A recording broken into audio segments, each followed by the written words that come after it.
All right, friends, today is our last day. We're going to be working on our toucan painting that shows emphasis.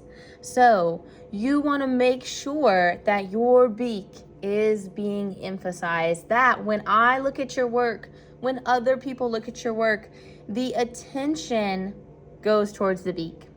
And then the other things would be interesting too that we need to finish working on as well.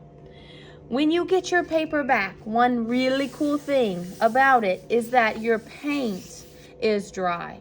So there's some things that we can do now with paint that is already dried. And one thing is that we can draw on top of it. So if you have areas of your artwork that do have paint already on them, you can draw on top of. We're gonna be working on our craftsmanship skills today.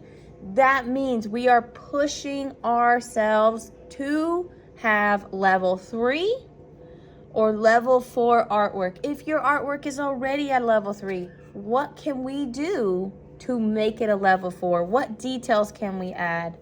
How can we cover up those white spaces? How can we show emphasis in the beak? How can we add more interesting things to our artwork? So one way we can do that is we can actually draw right on top of the already painted paper. So if this is your rainforest, you may have other things in your background. You may have vines in your background. You may have flowers in your background. Whatever you have in your background, you're gonna work on finishing it or adding to it. So if this is your toucan, I really want you to look at it. Ask yourself, can I color this part in? Can I make this part more interesting? Maybe changing a color to make it stand out. Now would be the time to do that. And making sure you're not leaving any white areas of your paper. Once you're done adding all the details that you want to add with your crayon, then you're gonna move on to painting. One thing I've noticed is that some friends need to work a little bit harder on coloring in their black part of their toucan, okay? I've noticed that there are some white areas when people are coloring that. Also, make sure you're covering up the bottom portion of your beak, not just the top, but also the bottom. This part can stay white, but everything else should have some sort of color. Another really cool thing is that now that your artwork is dry, when you paint on top of it, it will actually make it a little bit darker. So you can paint on top of it to cover up all those white areas. And when you do that, it's like adding an extra layer of color, and it will make that color more vibrant and really make it stand out.